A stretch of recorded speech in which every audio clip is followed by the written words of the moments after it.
Cool. Ready for the Q&A discussion pushback? Yeah? Thank you.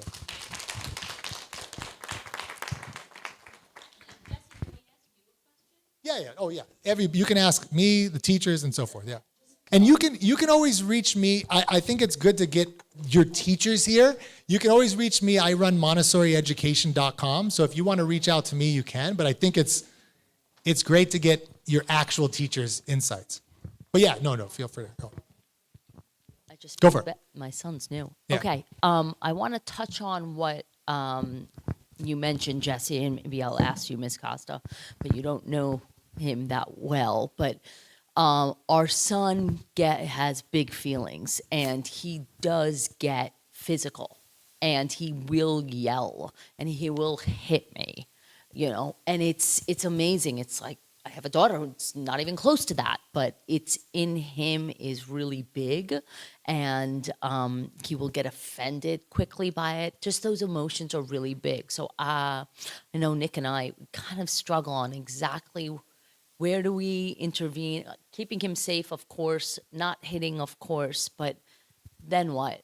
Like, how do we help him take that feeling or respect the feeling, and then learn how to adapt it in the world?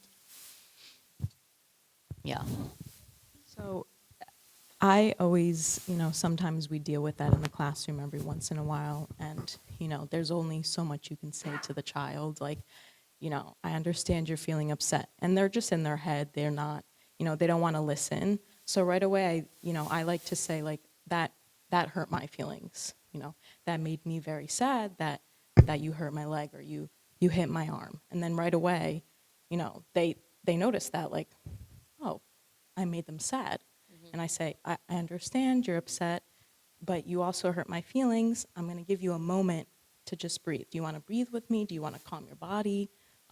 Sometimes I sit with them and I help them kind of breathe, calm, or, sorry, I'm a little nervous with public speaking, but, No. or I just have them sit on a chair and say, just rest a little bit, read a book, calm your body. When you're ready, I will talk to you about, how that was. And I just kind of give them space. And then, I come back when they're ready, or they come find me and they say, Ms. Costa, I'm ready. And we talk through it, and I say, I always come around and I say, I understand you're upset, but, it's not okay to hit because that hurt my feelings, that hurt me. Another way we can get through this is, if you need a moment, sit, take a moment, breathe a little bit, and then we can talk about it. But I do like to always kind of share my feelings, having them see you empathize as well, that empathy, like, I have feelings as well, and that kind of helps them, just learn to communicate with other children, with other adults, like, just learn to give them words to speak rather than, hitting. And it's not going to get solved right away. Sometimes I see them, kicking a water bottle or kicking this or kicking that. But then I always kind of talk them through it after, just so they kind of recognize. Anyone else wanted to add their experience? And I'm sorry in advance if he does that. Hi, Mrs. Torres. We do the same thing in our class. We take some space, but I also, to what you do, also ask them what they want. Do you feel like you need a hug? Do you feel like you need to sit out right now? Do you need some space? But with that, knowing, say if they do need space, to always be right there, not very far away from them so that they can take their time to think it out.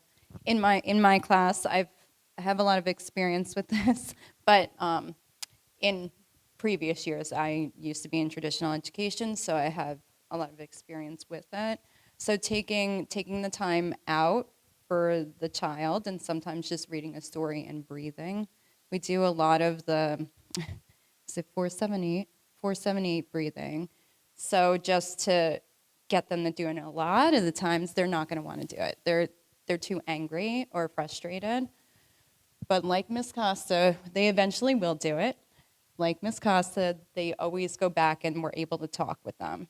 It doesn't happen all of the time, but most of the time it does. So I hope that helps. I actually have something more to offer in relation to something that kept coming up. So as a type A, highly anxious, can remember being anxious as a child. One of the most helpful things to me that I think will relate to what you were talking about, because it can feel so overwhelming in the beginning to remember all the things you're like, I have to remember. And there's one thing that I think about every single day that has been hugely helpful for someone that like doesn't know how to slow down naturally and needs to do 5 million things. And it was reading this study that said the number one correlating factor between your kid being anxious as an adult is you rushing them.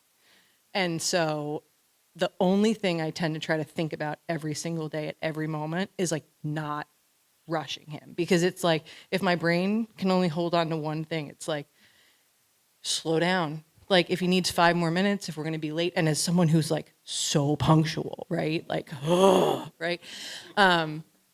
You know, because I struggled a lot with postpartum in my first year, a lot, and that was like the one thing that I think felt really freeing to me, and really supportive in between like when I was trying to navigate some of this on my own and getting him into this environment. And it felt like I was like candidly patting myself a little bit on the back. I'm like, all right, I got something right, getting him ready. So I wanted to offer that to anyone else, like, because sometimes it can feel like so much to remember all the things.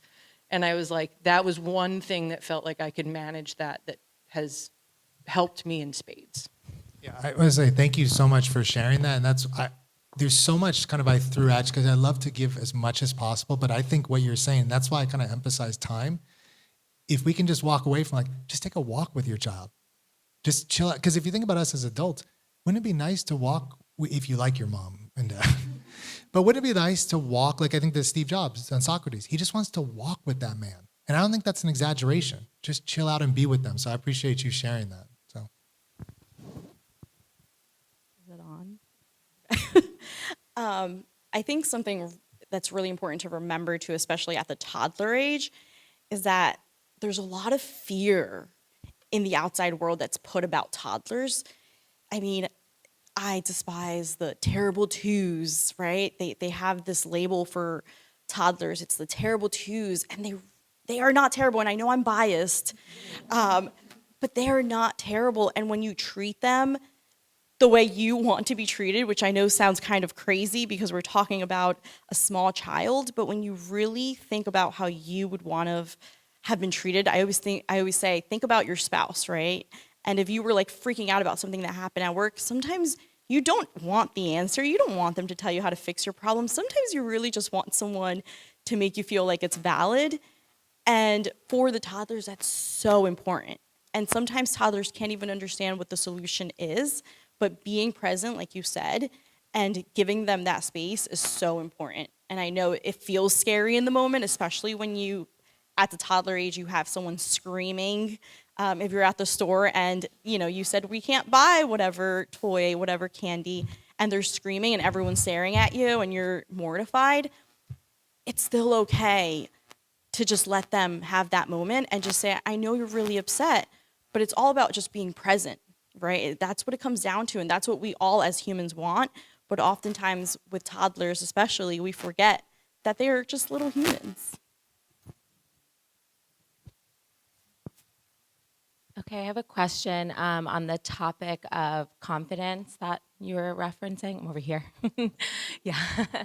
And now, my daughter has been with half of the teachers on this panel, so it's, but I often, I work really hard at home to give my kids a lot of space and a lot of time to do everything on their own to their ability. But I often find with my daughter, where she is looking for me to step in when I know she doesn't need it, right? And then what winds up coming from that is if I push too hard of like, you can do it, babe. I know you can do it. We can do hard things. That often backfires on me a lot, where then it's like, no, I can't do it, Mom. I'm not brave. I can't. And I just see like her self-confidence diminishing so much. And I want to work so hard to build that up in her. So would just love to hear from, her teachers who know her and maybe some expert advice on how I can just help her with that. Yeah, so in Montessori, we tend not to compliment them or say, good job, or that was amazing. A lot of it comes from asking them how they feel. When they come up to me with a picture or a work that they did, they say, Miss Costa, look what I did. I'm like, I kind of just like keep it mellow and I say, wow, like look at all those colors you did on your picture. Or they ask me like, how do you like it? And I say, well, how do you like it? How do you feel? How do you feel that you finished this long work? How do you feel that you cleaned up this big spill? And I kind of let them respond and they say, good. They say, I did it. And a lot of times during the work, you will hear them out loud, I did it. And you see that confidence and that proudness. And I just kind of give them a smile, but a lot of it is just kind of asking her, like, how do you feel that, you accomplished this? I know you want to build her confidence and her capability and being able to do things. Sometimes I have, my small ones who I know can put on their shoes or zipper their jackets up, and they're like, I can't do it. And I'm like, okay, I'll start it for you, but then you finish it. I'll do this shoe, you do the other one. And they're typically like, okay. And you kind of just work together and you build them to do that. And the more they practice and the more they get used to it. And always at the end just saying, well, how do you feel that you did that on your own? And that kind of just helps build more of their confidence and their capability and their recognition that, I can do it. And a lot of it sometimes is kind of like they're just seeking your attention and they're just seeking you to say something. So I kind of just like not to do like a big smile. I kind of just like keep like a little mellow attitude or like, oh, that's nice, and then just walk away, and then they're fine with that. But really, it's more so I just want them to feel it within themselves. Yeah, on breaking things down. So if let's say it's a big mess and you're in your living room and there's toys all over the place, and mommy, I can't do it. Oh, I know you can do it. How about you have there's all Legos everywhere. I'll clean up the green ones and you clean up the yellow ones. All right, so we always, in Montessori, we're always giving choices. So this is just an extension of choices. And we're gonna break this up and we're gonna do it together. So you can always break things down into those pieces for them. Because sometimes there are lots of steps to things for children, and that's overwhelming. So if you can help with that part of it, you don't have to do the thing for the child, but helping them break it down into those steps. Oh, what do we do first? Oh, why don't you tell me, what did we do first? Oh, okay, oh, look at that, you did that. Okay, what comes next? And then sometimes that will help to kind of break that, because sometimes it's like taking a child into a toy store. Toy stores don't exist anymore, I guess, but but when they did, and it's like walking into a toy store with your child and saying you can pick one toy. That's overwhelming. They can't do that. So you have to kind of think about it like that. So breaking those when they're saying I can't do it, how can we break it down? And that's what we do in the classroom as well. Just like what Ms. Costa was saying, I'll do this part, you do that part. And then that gives them that power, and then that reassurance, wow, you did do it. You worked hard and you did do that. And then the next time, they can do more steps. And I think it's important to point to building confidence also comes from the experience that you get as a person of helping other people, right? So when you become, and I know the primary uses this word more as an expert for their leaders, but even at the toddler age, when we have children who are really good at putting on shoes, turning on the faucet, simple things that they're really good at that other children may need help with, it's the same thing at home. So if you have a toddler who loves peeling bananas, then, oh, can you please help me with this? And that's where you're building their confidence by having them do these, what feels like a small activity is actually something so big for them. In our house, it's juicing. They love putting all of the sliced fruit into the juicer, right? And we're prepping it all, we're measuring everything, and it's placed on the counter. But my children from 6 years old, 4 years old, and 17 months, they're all doing it together. And the older one, she's the expert, so she can say, oh, wait, this is stuck, let's push it down. But it's all about how you're building it at home. Sometimes it doesn't look the way you think it does. Sometimes it's not just about being like, you can go do it, you got it, because it's not about the words, it's how they really feel. So creating those small opportunities at home where you can be like, wow, thank you so much for helping me separate the laundry. Thank you so much for helping with this. Wow, you're so good at putting your things away. You're so good at helping your brother put on his jacket. Creating those opportunities at home, that's what's going to help build that confidence.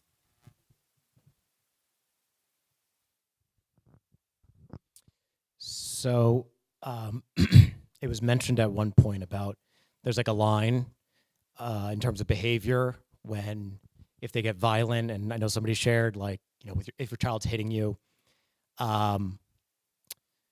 We have almost 7-year-old and a 2.5-year-old.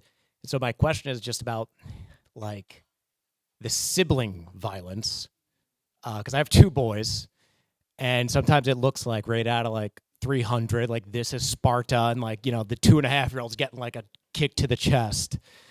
And I try to not intervene in their disputes more often than not, to let them settle everything and not always be this arbiter that's intervening in everything, putting my thumb on the scale of, you know, who's right, who's wrong. But the physical violence side of it feels like that is one of those lines. So just be curious to hear your thoughts about dealing with that.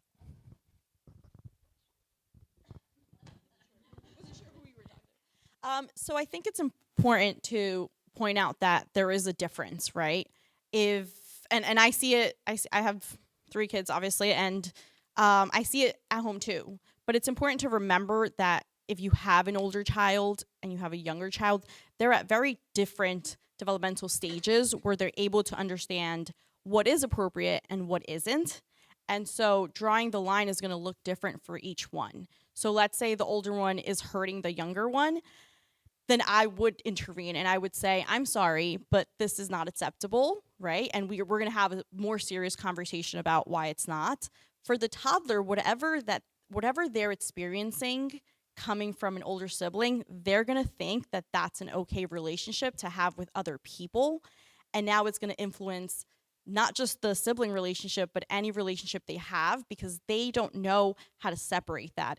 An older child might be able to understand, right? You joke around with your sibling in a way that you might not do so with other friends. But at a young age, they don't know how to separate that. They see it as this is just a way of interacting with people.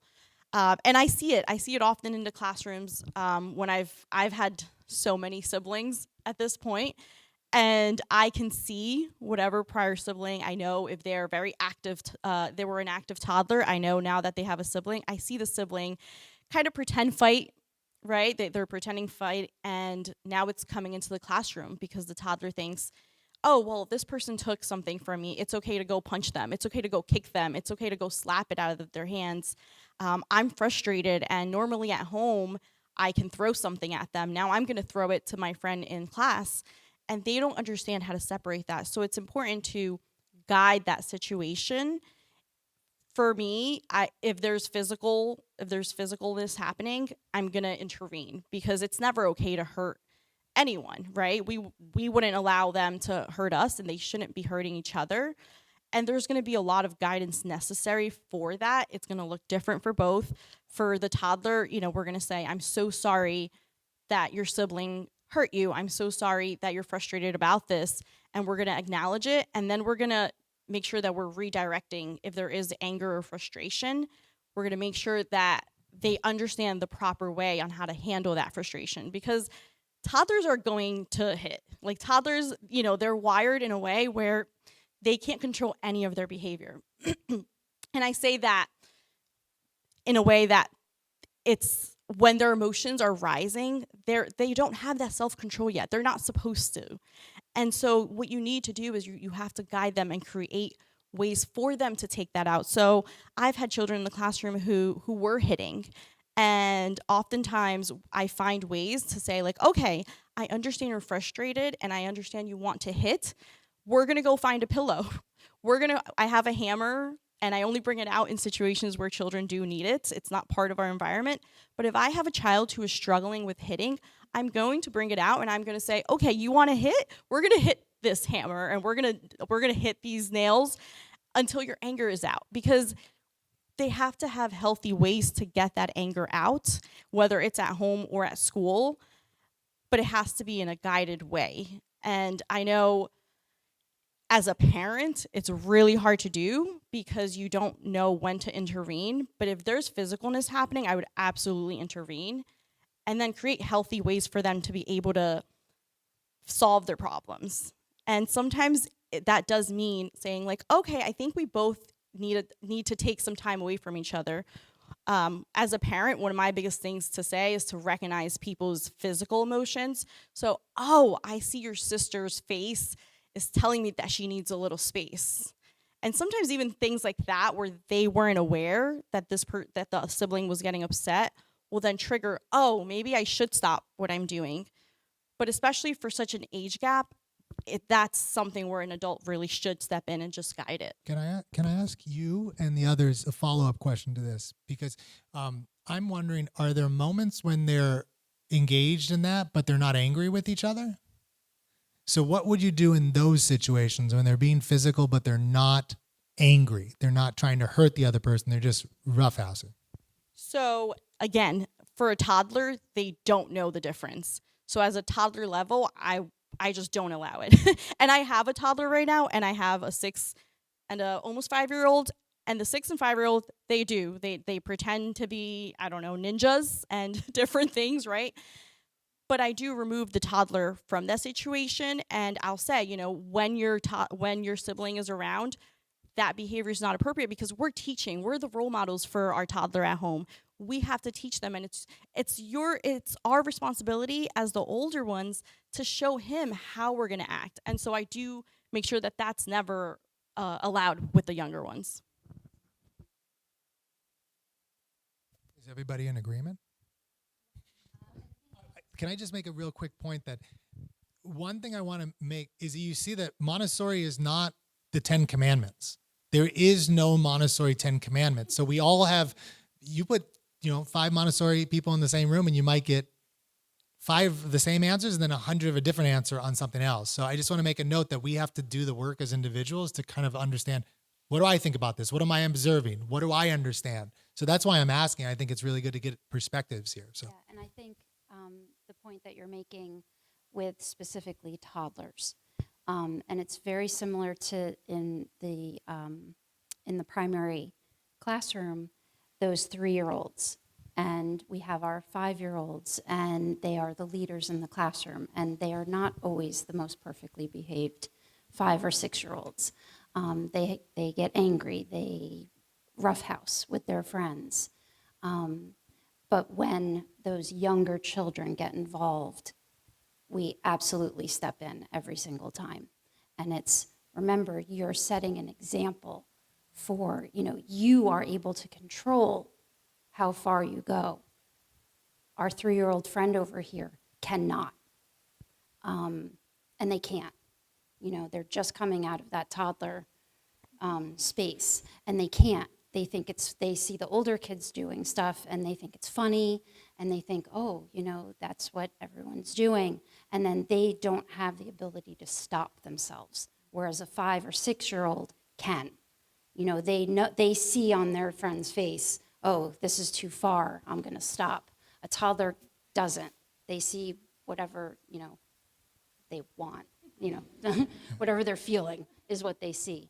So, as the kids get older, I think Mrs. Anderson, today on the playground, we had the elementary students and my class were out in the afternoon, and 2 siblings got together, and they immediately started roughhousing with each other. And they're older, so, we kind of just looked at them and were like, we know that you're siblings, but, but they could handle that, and they were like, okay, no problem. But we had 3-year-olds on the playground. So we needed to protect that, because we are modeling for those youngest children. We always have to be aware of those youngest children. Yeah, Miss Austin is saying with Montessori, if you're on Instagram or you're on Facebook and somebody's telling you this is the Montessori way, For what age? So it's fascinating. We have this whole group here from toddler all the way. I've worked with infants all the way to 8th graders, and the answer might be different. So that's why we have to be very careful. Montessori is about independence. A lot of that independence building is in the younger ages. In the older ages, we want to help them socialize, get together. So just, again, be careful with the any dogmatism, because what's the context? You know? So that's why I appreciate having such a diverse group here to give you their insights. So.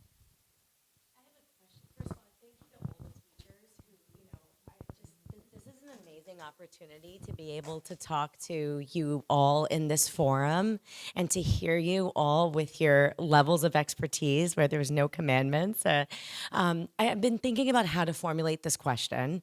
It has a lot to do with things like vacation, and this used to come out a lot when, when my daughter was in the toddler community.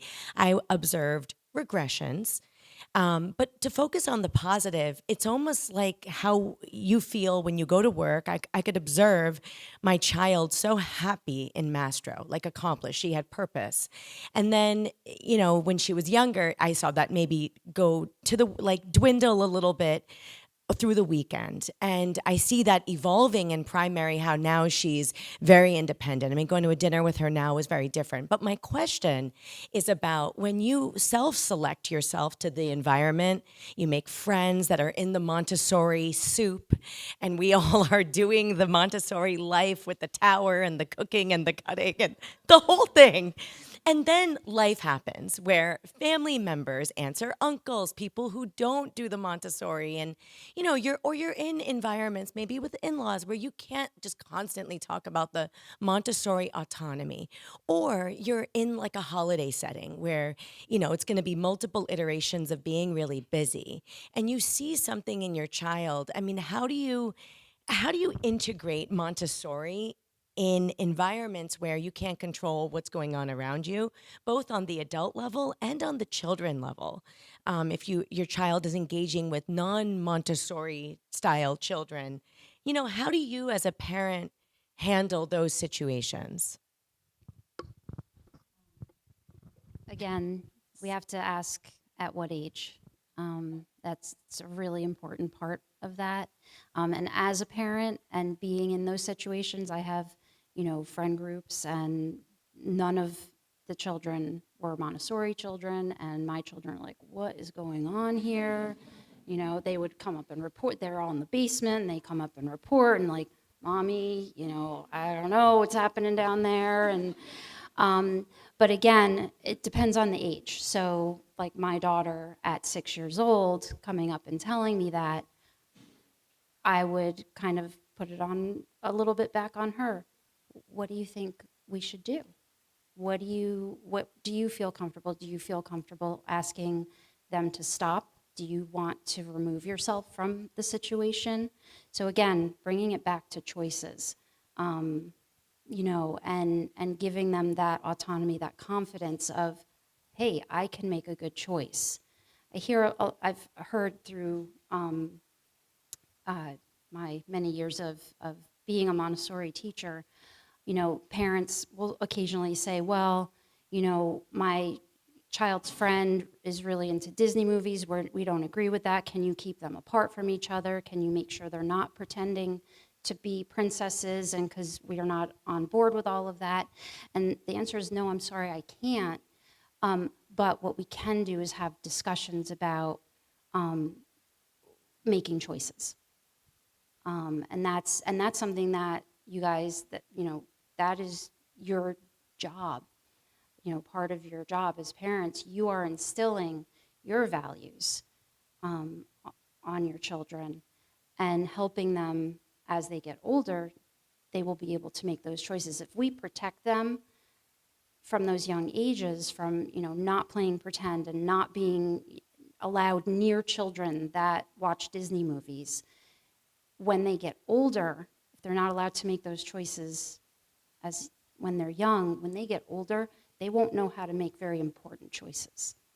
They won't have that confidence of, well, I'm at a party, I have a teenager, I have a high schooler right now, and he's about to go to his first party. And we have discussions, and he's like, well, Mom, if they're drinking, what do you think? I'm like, what do you think? And, but we have that from when he was an infant to, he's 15 now. And, we trust him and he makes good decisions, but that came through a lot of hard work and a lot of, we created that. So by giving him those choices, do you think that was a good idea?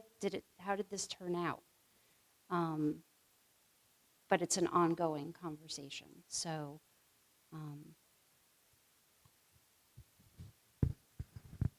And it comes down to, like Miss Austin is saying, like it comes down to your family values. It's kind of the same thing, right? You're home base for them, and whatever you're trying to instill in them, even with the outside world, if you create that, if you create those boundaries with them rather than just for them, they're going to learn how to have those boundaries respected. As someone who has my husband's family, probably doesn't even know what Montessori is. Other than that, I work in a Montessori school, and so we are around a lot of family members who don't understand, why our kids don't watch a lot of the kids shows. Why Miss Rachel isn't on our TV constantly when especially as grandparents who have grandchildren and great-grandchildren who are constantly placed in front of screens. That has been a battle for us, but they see the progress that our children make. They see the type of children that we're raising, and they see the difference. And so, one, it comes to you advocating for them, but also helping them advocate for themselves when they are, let's say, it's bedtime, right? And you want to go put them to bed, but your in-law or someone is saying, oh, keep them up a little bit longer, but right? That this is, for them, this is the time that they're going to get really cranky. Like I will, if my child is really upset about it, I'll say, I'm so sorry. I know that you really want to stay up a little bit longer, but sometimes your body gets really tired and we're going to be upset. And there's been times where they don't want to go to bed, right? And an in-law might be like, no, just let them up, let them stay up. And I may let them experience a little bit of that. And I have my children now who, even if we have family over, they're like, I'm going to bed, because I know what it feels like to be cranky and to not be able, but we built up to that, right? And again, at the toddler level, it's all about creating that for them, creating that environment, whatever it is. The independence, that's, I think, something that we see a lot of struggles between other caretakers, not so much as parents, but the nannies doing a lot for the children, grandparents. I mean, it's their little babies, right? And they're like, I just want to do everything for my grandchild. But I teach children to say, I got it, I can do it. And then I will reinforce that in front of the adults. Oh, are you getting frustrated because they're putting on your shoe? I'm sorry, Grandpa. He really wants to put on his own shoe. And that's how that's how I work with them, to just be able to tell any other caretaker or anyone around us, this is what I can do for myself. But it is a challenge, and it's hard work. It really is.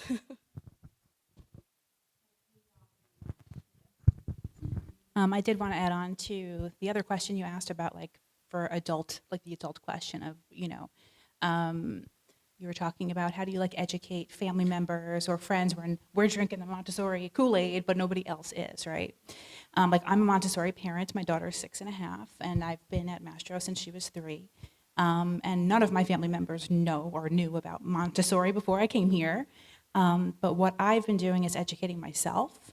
Even if you go on Instagram or social media and you follow all different Montessori teachers or people that educate, right? I follow you now on Instagram. But what you can do is do little glimmers of, let me share this story that Jesse posted on Instagram, and they are gaining that knowledge without you being pushy. You know what I mean? You don't want to push it on them, because then they're going to think it's hippy dippy stuff. I don't want to learn about it. But if they acquire that knowledge through little snippets, which is what our generation is all about now, it might make more of a difference. So my question's a little bit more forward facing. So these poor kids are gonna like hit a wall with technology that's like coming for them, and I don't know how to kind of like in my own life, we talk about like what adult experience I like computers give me superpowers, and like I'm trying to give them that without robbing them of their agency. And so I'm wondering if you guys have any way that like, how would Maria Montessori want you to use your iPad or whatever, right? So like, and yeah, like even AI is another example of it, but it's just like what are the ways to interact with these types of contents that I think are like that don't rob them of their agency. Yeah. I can speak on elementary, but in our classroom, it's very different from traditional like public schools where there's no smart board, there's no PowerPoint or anything like that. Technology is not at the forefront of what we're doing. It's more hands-on work. We're in books, we're researching, they're learning about the leaves and the veins and all of that stuff.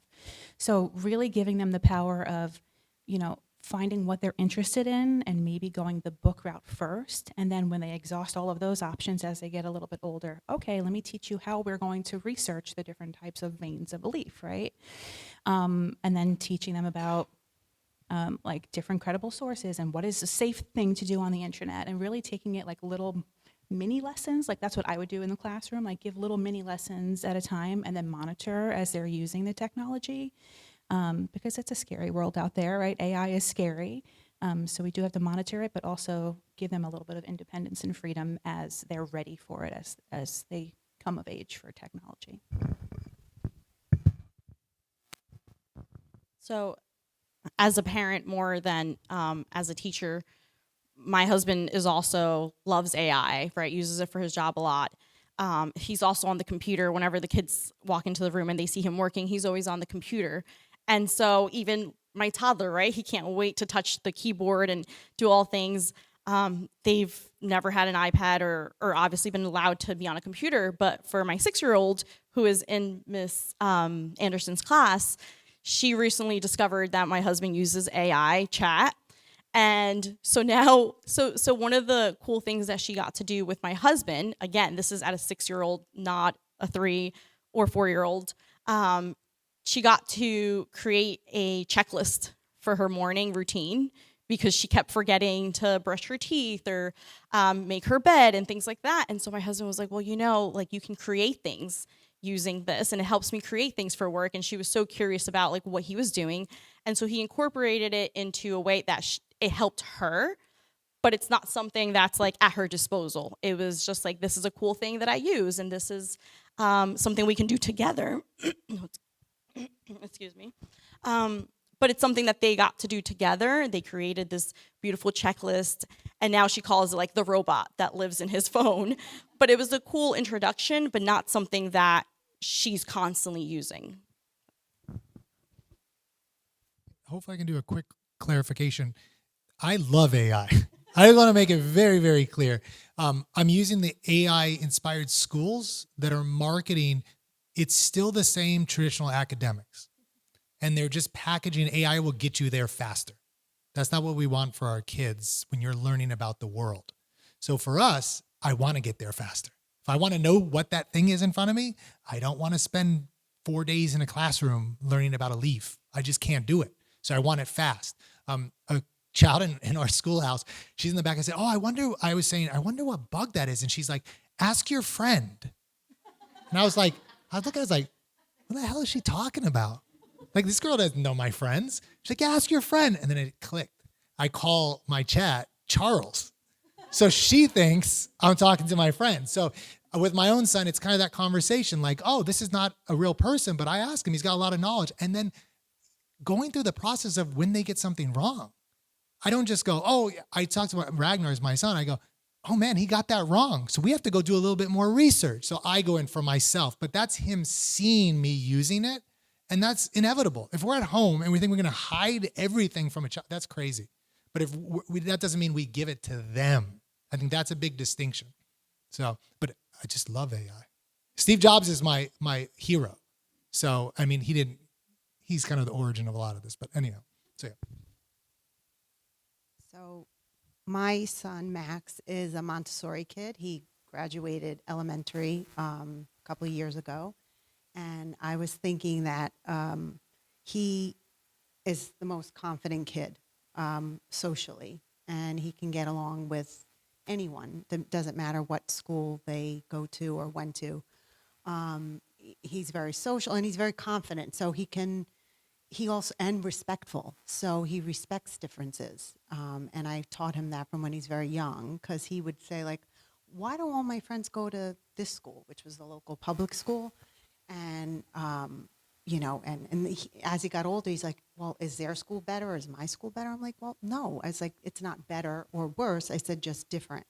So I think that it's important to teach our kids that it's okay to be different in the way, we are educated, the way our parents parent us. Like, he was screen-free for the longest time, but then, little by little, he was introduced to screens, and it was hard for him to understand why, his cousins could watch Disney movies, and he wasn't really exposed to that.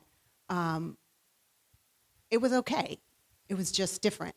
And it wasn't that his cousins were watching something bad and he was better than them for not watching it. So, and as now he's 13, he's in 8th grade, he's in a traditional school. So he went from being completely off screens in elementary to being on screens all day. And I definitely have noticed his motivation for learning has diminished, unfortunately. So that's sad, but he's still, I still see the glimmers of Montessori, the benefits of Montessori, for sure. So that's all. I just wanted to speak to that. I really appreciate you saying. I just want to note that everybody on this panel, like the question about telling other people or protecting your child from, they all seem to be on the same thing. Like, this is life out there. We can't hide our children. And I can tell you, I've had experience with other Montessori schools where the kid can't come with a shirt that has a ninja on, or maybe not a ninja, but maybe like a princess, something where it's like very pushing away culture. And I think I love that what I'm hearing from you guys is that, yeah, we want to help our own children, but we can't change other people. We can't go out and say, this is what you're going to do. We help our own children. And I just want to say that's unique here. I think you guys have a great group of teachers. So I'm happy that I don't have to answer these questions. You guys are like, you got it. So it's cool to see. And then the one thing is just, we all need to chill a little bit. And I think culturally, it seems like everybody just wants to teach other people how they should be. Whereas for us, it's like, we want to help our own children, help ourselves, and then put them out there in the world, So I just really appreciate that about you guys. And then you talking about how you're not trying to like separate them from everybody. Like, that's the world we live in. So I think that comes from fear of, what that can make your child be. And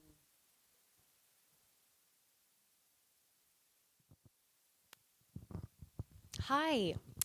I have a question about the freedom but with limits part.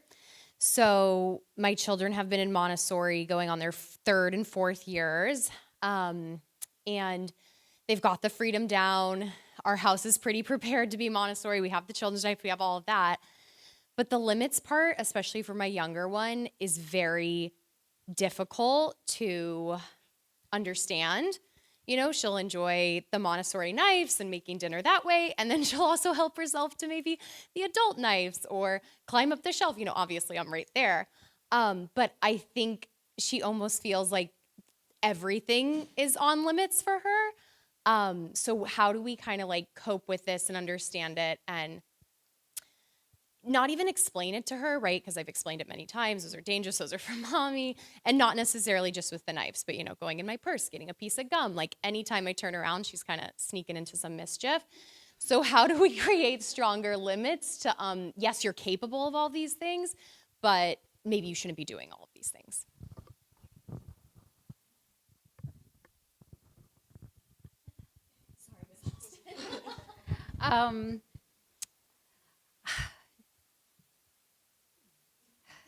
Yeah, really, that with knives, it's a different thing. I'm just going to tell you a little story about when I first started teaching. when I first started teaching, I had banana cutting in my classroom. And the knife, I had inherited the knife from the classroom that came before. And it was the most dangerous looking knife you could ever imagine. It looked like a mini scythe. And it was kind of curved and very thin and very sharp. And I was a brand new teacher. I was 26 years old, and I walked in and I'm like, okay, there's the banana cutting, and I'm like, what is this knife? This is not what I had in my training, and I used the knife, and I taught myself how to use the knife, and then I taught my students how to use that knife, and we never had one child hurt themselves, hurt anybody else. They were taught how to be respectful of this knife. And then a couple years later, a parent complained about the knives. And the school decided that we were going to then use, I guess, butter knives. The knives they're still a little serrated, but you use them to spread butter. And that year we had 3 children hurt themselves because it was the wrong tool to use for cutting through the skin of a banana. So,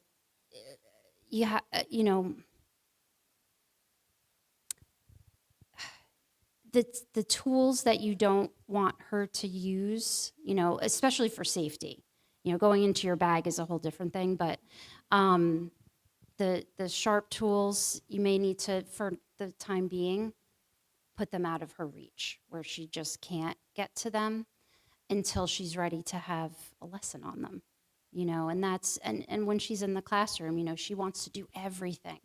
Oh, you know what? We haven't learned how to use, you haven't had that lesson yet. You haven't learned how to use that yet. But here's how we're going to get you ready for that. So always kind of saying, this isn't going to be banned forever. It's just until you learn how to use it. So for things like that, for knives and things like that, that's kind of the tack I would take. But, the sneakiness, she's 3, she's going to do that. So would you consider that more like sneakiness behavior, like her age, versus her just thinking like the world is hers to kind of operate in? Well, that is the age. Oh, that they think that. That's what 3-year-old, the world, they are the center of the universe at 3. They think everything is made for them, exists for them. So your bag is not your bag. So, but just setting those consistent limits and being, again, consistent with that, and not backing down will eventually turn it around. She'll come to understand. But it's hard. That's the hard part. This is the hard part. It takes a long time, but in the end, they appreciate those limits. They need those limits.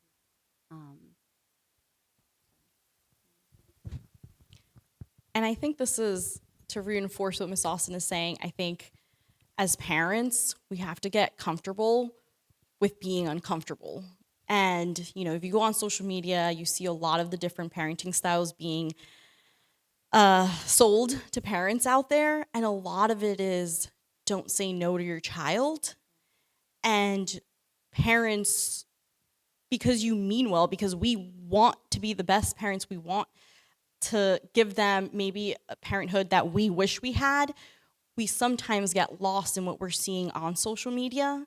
But it's so important to remember that saying no and creating ways that they can do whatever it is that she's trying to do and setting those boundaries is important. And sometimes you setting that boundary might look like her freaking out and being really upset. And it's okay to be upset because we get upset when we don't get what we want. But how you help her deal with those emotions is what's going to help you in any other situation.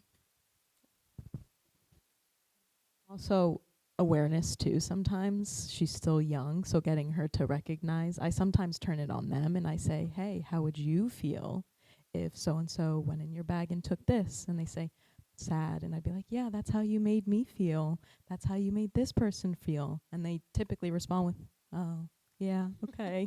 And, just keeping up with that, like, how would you feel if this happened to you? And getting them to just build that awareness too. So overall, one thing to think about is you're not interested. I mean, we as parents, we don't want them going in our stuff at 3, but ultimately we don't want them going in people's stuff at 23. You know what I'm saying? So what you're doing now helps. I can't say ensure because we all have free will. But it helps to make that they're not the type of person who's going to go and take somebody else's things or go and shout in somebody's face or push somebody. But at 2, 3, the nature of some of these children, this is the work that we're doing. Like somebody said, like, it's like a doctor being like, oh, I don't want to see sick patients. Like that is your work. And I don't mean it that children are crazy and mean. It's like, no, the nature is they need to develop these skills. So whatever we're telling you it's not like, oh, you're upset right now. You wanted to see my purse. And then the next day they're like, I would never touch mommy's purse. Like that's just not the nature of children. And also, we all have different children. So one child, this can work. It could work the next day. Another child, you will have it for a year. And that's the reality. But what you're setting down is for long-range development. And that's why I think somebody's saying you just need to get comfortable with being uncomfortable. And that's part of it. I mean, there are tactics that work and so forth, but I just want to get that altitude and say we're in this for the long run, you know? I spoke with a parent, I guess last week, and they felt terrible because they yelled at their child, and I said a lot of what you were saying today about chilling out. I didn't use those words, but I said you have to give yourself some grace. You know, we are human, and our children need to see us as human, and getting angry, sometimes losing control of our emotions, that is human, and we need to teach our children how we handle that. And I said, it's okay that you occasionally might lose your temper, as long as how do you follow up with that? You know, how do you come back from that? How do you fix that problem?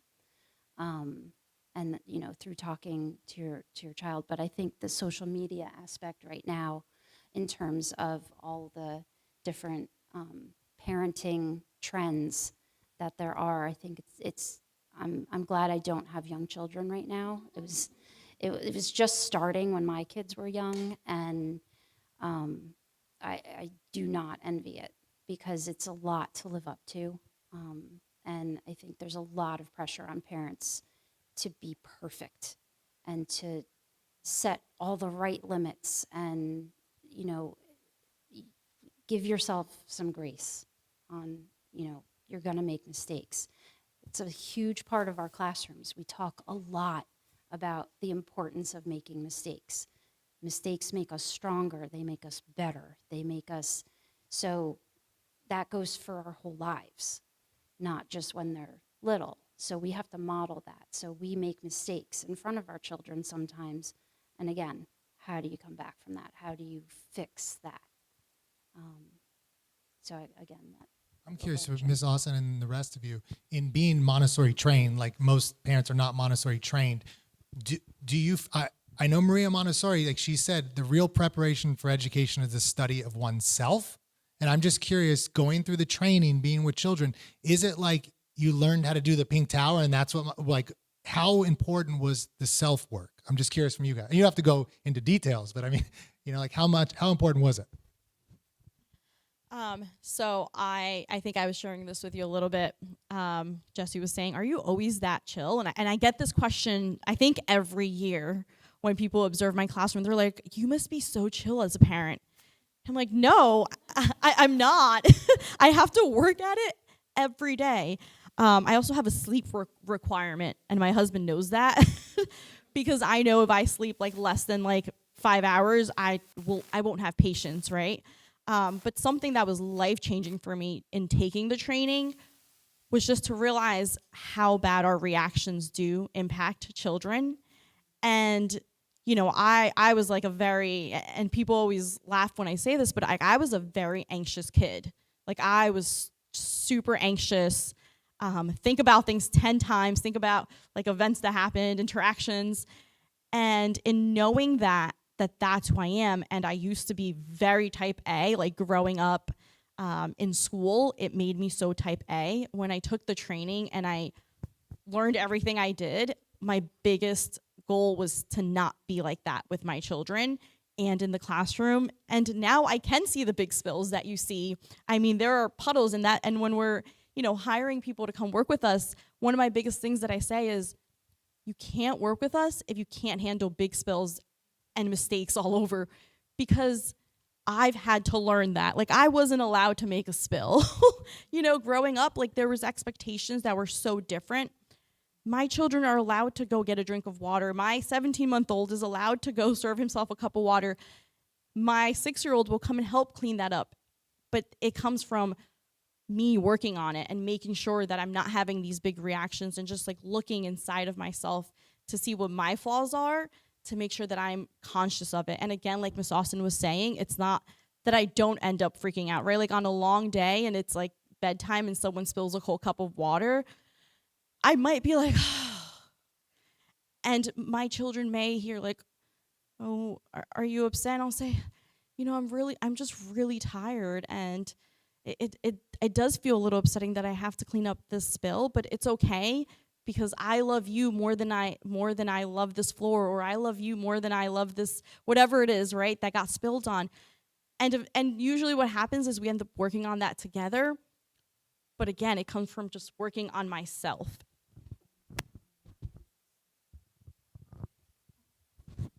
So for me, it took me a while to get to the point where like, oh my goodness, like, you know, let me go clean that up, or, you know, have a reaction to a spill or to a broken glass.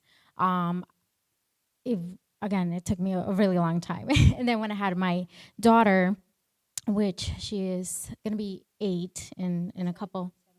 Yes, thank you. 7 days, because she's in elementary. She still has issues, you know, where she spills something or she breaks something.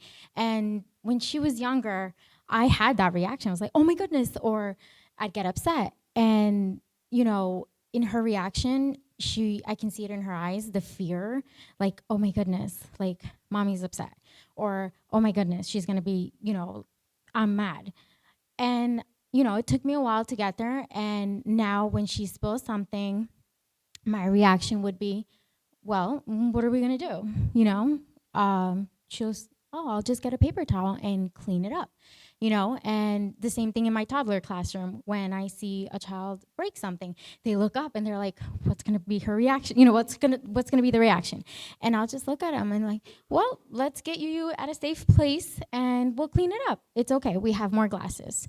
And again, this took me a really long time because, you know, you wanna make sure that they're not hurt. And then sometimes you're like, okay, great, another broken glass, you know? But like Ms. Cano said, we can replace these things, you know? It's okay, we can clean up, and it's okay to make a mistake, you know? We can fix the mistakes, and we can learn from our mistakes. So, yeah, that's it. Again, it takes a while, and things are replaceable, so it's nothing to really get mad about.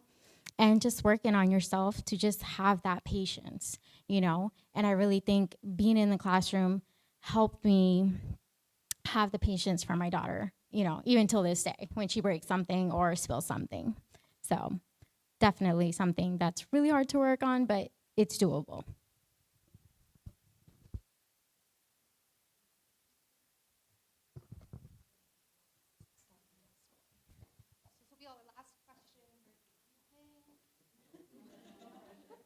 It better be good. Just kidding. Yeah.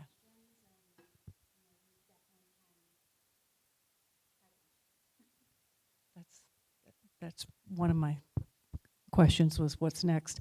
But I just want to share as a parent of a near 50-year-old who did Montessori at Mastro, 43-year-old did Montessori at Mastro, 33-year-old grandchild Montessori at Mastro, and of course Marguerite's still there and Harrison just left, and they're 5 and 8.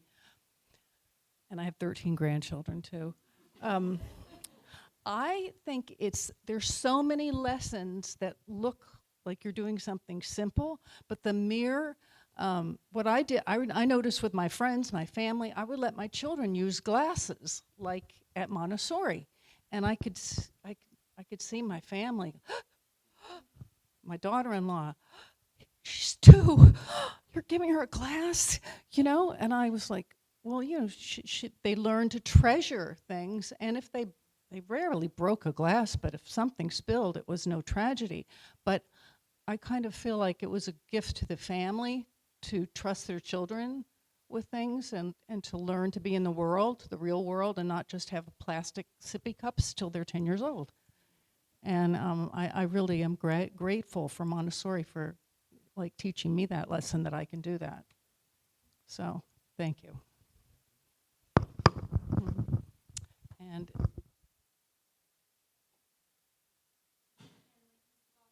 we have many parent education events happening at the end of October, so please RSVP to them and come ask more specific questions and get your hands on some of our materials.